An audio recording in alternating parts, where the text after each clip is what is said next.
শ্রেণীর ছাত্রছাত্রীরা, আমি তোমাদের প্রিয় তারাপদ স্যার। আজকের আলোচনার বিষয় মঙ্গল কাব্য। মঙ্গল কাব্যের শাখা হিসাবে ধর্মমঙ্গল কাব্য। তোমরা জানো, আমি আমার এই ইউটিউব চ্যানেলে বিভিন্ন সময়ে বিভিন্ন রকম তথ্য সম্বলিত শিক্ষা বিষয়ক আলোচনা করে থাকি। আজকের আলোচনা বিষয় ধর্মমঙ্গল কাব্য। এই ধর্মমঙ্গল কাব্য ডক্টর সুনীতি কুমার চট্টোপাধ্যায় এই কাব্যটিকে বলেছিলেন রাঢ়ের জাতীয় কাব্য। ডক্টর সুনীতি কুমার চট্টোপাধ্যায় ধর্মমঙ্গল কাব্যটিকে বলেছিলেন রাঢ়ের জাতীয় কাব্য বা ন্যাশনাল এপিক। সেই ধর্মমঙ্গল কাব্য সম্পর্কে আলোচনা করা হবে। এই কাব্যটিকে কেন রাঢ়ের জাতীয় কাব্য বলা হয় একটু আলোচনা করে নিই। কারণ ডিগ্রি কোর্সের বিভিন্ন পরীক্ষাতে আমরা দেখেছি এই ধর্মমঙ্গলকে কেন রাঢ়ের জাতীয় কাব্য বলা হয়, সেই প্রশ্নটা প্রায় বছরই এসে থাকে। একটু ভালো করে শোনো, শুনলে অবশ্যই তোমাদের ভালো লাগার কথা। কারণ রাঢ় বলা হয় কলকাতা কেন্দ্রিক বিভিন্ন অঞ্চলটাকে। আমরা ভাষার ইতিহাস পড়তে গিয়ে জেনেছিলাম রাঢ় বাংলা উপভাষার মধ্যে রাঢ়ই একটা উপভাষা।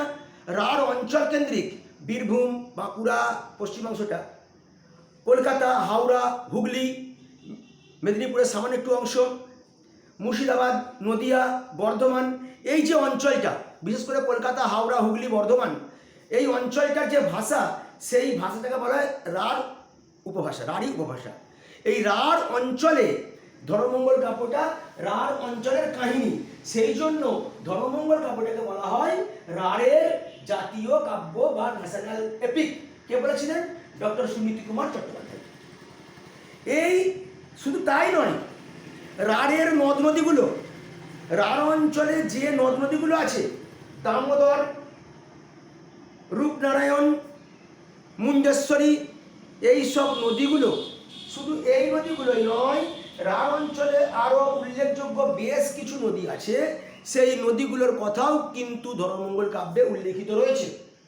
শুধু তাই নয়, রাঢ় অঞ্চলের মানুষের চরিত্রের সঙ্গে, মানুষের জীবনযাত্রার সঙ্গে, রাঢ় অঞ্চলের মানুষের সামাজিক আচার আচরণ, পূজা অনুষ্ঠান, এই সমস্ত কিছুই কিন্তু আমরা দেখতে পাই ধর্মমঙ্গল কাব্যে উল্লেখিত করেছেন বিভিন্ন কবিরা। সেই জন্য ধর্মমঙ্গল কাব্যকে রাঢ়ের জাতীয় কাব্য বলা হয়ে থাকে। সেই রাঢ়ের জাতীয় কাব্য ধর্মমঙ্গল কাব্য। এই কাব্যের বেশ কিছু কবি রয়েছেন। ময়ূর ভট্ট ধর্মমঙ্গল কাব্যের উল্লেখযোগ্য কবি। ধর্মমঙ্গল কাব্যের উল্লেখযোগ্য কবিদের মধ্যে আছে শ্যাম পণ্ডিত। ধর্মমঙ্গল কাব্যের উল্লেখযোগ্য কবিদের মধ্যে আছেন সীতারাম দাস, আছেন রামনারায়ণ। এছাড়া বিখ্যাত বিখ্যাত কবিদের মধ্যে নামগুলো আমরা উল্লেখ করতেই পারি। একজন হচ্ছেন রূপরাম চক্রবর্তী, আর একজন ঘনরাম চক্রবর্তী। ষোড়শ শতাব্দীতে শেষের দিকে এবং সপ্তদশ শতাব্দীতে যিনি ধর্মমঙ্গল কাব্য লিখে শ্রেষ্ঠত্বের শিরোপা অর্জন করেছিলেন, তার নাম হচ্ছে রূপরাম চক্রবর্তী। আর অষ্টাদশ শতাব্দীতে যিনি ধর্মমঙ্গল কাব্য লিখে শ্রেষ্ঠত্বের শিরোপা অর্জন করেছিলেন, তিনি হচ্ছেন ঘনরাম চক্রবর্তী। এগুলো ভালো করে মাথায় রাখবেন। ঘনরাম চক্রবর্তী তিনি মহারাজ কীর্তিচন্দ্রের পৃষ্ঠপোষকতায় এই কাব্যটা রচনা করেছিলেন অষ্টাদশ শতাব্দীতে। অষ্টাদশ শতাব্দীতে এই কাব্যের নাম শ্রী ধর্মসঙ্গীত। কোথাও উল্লেখ করেছেন অনাদিমঙ্গল, আবার কোথাও উল্লেখ করেছেন মধুর ভারতী। ঘনরাম চক্রবর্তী যে ধর্মমঙ্গল কাব্য রচনা করেছিলেন, সেই ধর্মমঙ্গল কাব্যের রচনাকাল নিয়ে কোথাও কবে শুরু হচ্ছে কথা উল্লেখিত নেই, কিন্তু কবে শেষ হয়েছে সেইটা উল্লিখিত আছে। তিনি নিজেই ছড়া আকারে শ্লোকের মধ্যে উল্লেখ করেছিলেন। সেটা 1711 সালে এই ধর্মমঙ্গল কাব্যের সমাপ্ত হয়েছিল। কে করেছিলেন? ঘনরাম চক্রবর্তী। তার কাব্যের নাম শ্রী ধর্মসঙ্গীত, তার কাব্যের নাম শ্রী অনাদিমঙ্গল, তার কাব্যের নাম মধুর ভারতী। এই নামে তিনি ধর্মমঙ্গল কাব্যটা লিখেছিলেন। কার আদেশে লিখেছিলেন? না, শ্রী গুরু রামদাসের আদেশে। আমরা সাধারণত মঙ্গল কাব্যগুলো দেখে থাকি সেই সময়ে দেবতাদের আদেশে, দেবদেবীদের আদেশে কাব্য রচনা করেছেন সাহিত্যিকরা, কবিরা। কিন্তু ধর্মমঙ্গল এমন একটা কাব্য যে কাব্যে ঘনরাম চক্রবর্তী যে কাব্যটা লিখলেন, সেই কাব্যটা কোনো দেবতার আদেশে তিনি রচনা করেননি। তিনি রচনা করেছেন তার শ্রী গুরু রামদাসের আদেশে। রামদাস তার গুরু, তার আদেশে ধর্মমঙ্গল কাব্য লিখেছিলেন। তবে হ্যাঁ, রাজা বর্ধমানের রাজা কীর্তিচন্দ্র তার পৃষ্ঠপোষকতায় তিনি কাব্যটি লিখেছিলেন। আর সেই কাব্যটা 1290 বঙ্গাব্দে বঙ্গবাসী কার্যালয় থেকে প্রকাশ পেয়েছিল। 1290 বঙ্গাব্দে বঙ্গবাসী কার্যালয় থেকে এই ধর্মমঙ্গল কাব্যটা প্রকাশিত হয়েছিল।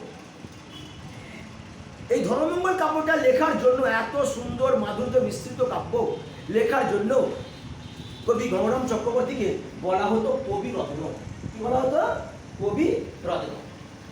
এই ধর্মমঙ্গল কাব্য তিনি যখন রচনা করলেন, রচনা করার পর সেই কাব্যটা রাঢ়ের জাতীয় কাব্যের মর্যাদা পেয়েছিল তার কাহিনী অনুসারে। কে দিয়েছিলেন?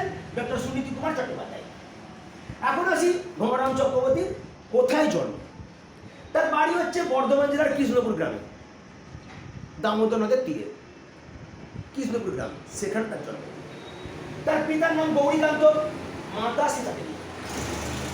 তিনি যে কাব্যটা লিখেছিলেন দুটো কাহিনীকে নিয়ে রচনা করেছিলেন। একটা কাহিনী হচ্ছে লাউ সেনের কাহিনী, আর একটা কাহিনী রাজা হরিশ্চন্দ্রের কাহিনী।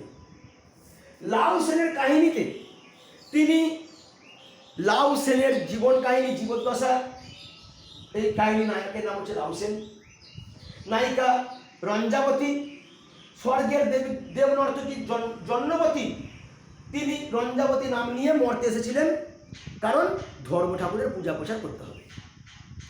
সেই পূজা প্রচার করার জন্যই তার মর্তে আগমন।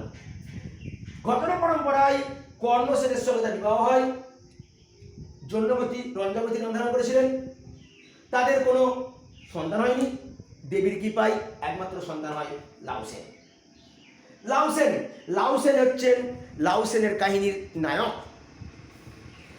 এছাড়া এই তাদের পুত্র হওয়ার পর কাহিনী ঘটনা পরম্পরায় গড়াতে থাকে। অবশেষে নানা ঘটনা পরম্পরায় কাব্যটা এগিয়ে যায়।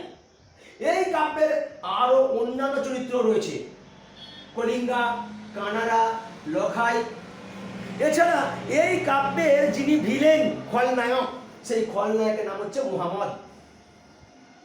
এই কাহিনীটা দেবীর কৃপা লাভ করার পর তিনি মর্তে দেবতার পুজো প্রচলিত হয়। এই প্রচলিত কি করে হলো, তার কাহিনীকে অবলম্বন করে ধর্মমঙ্গল লাউ সেনের কাহিনী রচিত হয়েছে। এই কাব্যটিতে 24টা পালা আছে, 9147টা শ্লোক আছে। 24টা পালা সম্বলিত 9147টা শ্লোক নিয়ে ধর্মমঙ্গল কাব্যটা রচনা করেছিলেন কে? লাউ সেনের কাহিনীটা গঙ্গারাম চক্রবর্তী। এই কাব্যে 24টা স্বর্গ আছে, 12খানা পালা রয়েছে। 12খানা পালা, 24টা স্বর্গে এই কাহিনীটা রচিত হয়েছে। এছাড়া আরো একটি কাহিনী তিনি রচনা করেছিলেন। ধর্মমঙ্গল কাব্যের আরো একটি কাহিনী আছে, রাজা হরিশ্চন্দ্রের কাহিনী। রাজা হরিশ্চন্দ্র আর রানী মদনা, তাদের কোনো পুত্র সন্তান হয়নি। দেবীর আশীর্বাদ নিয়ে মনের দুঃখে বনে চলে গেলেন কোনো সন্তান না হওয়ার জন্য। অবশেষে ধর্ম ঠাকুরের কৃপায় তাদের পুত্র সন্তান হয় লুইধর। কেমন? বালুকা নদীর তীরে ধর্ম পূজা শুরু করলেন। তারপর দেবতার আশীর্বাদ পেলেন, ধর্ম ঠাকুরের আশীর্বাদ পেলেন।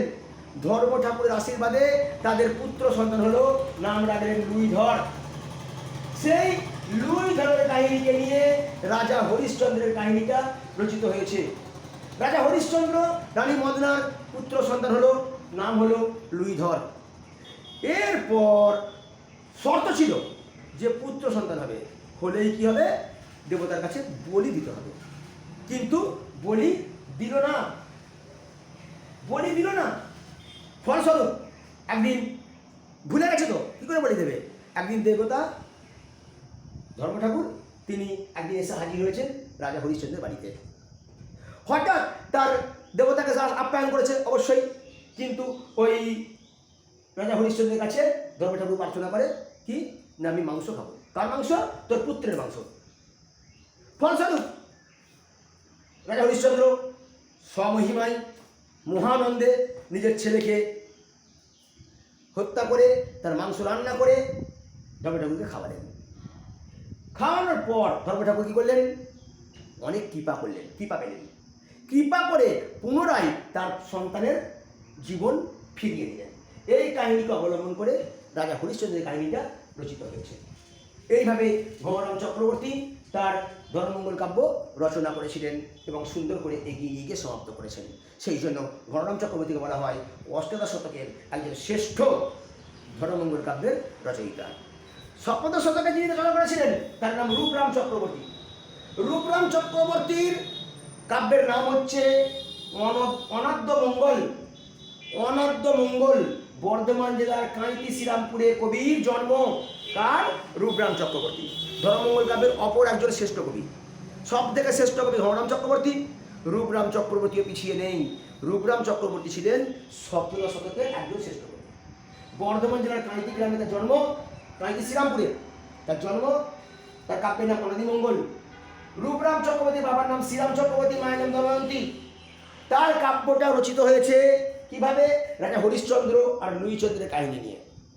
যে কাহিনীটা তিনি রচনা করেছিলেন, ওই হরিশ্চন্দ্রের কাহিনীটা একটু আগে বললাম, ভবরাম চক্রবর্তী লিখেছেন। সেই একই কাহিনীকে নিয়ে রূপরাম চক্রবর্তী আগে লিখেছিলেন।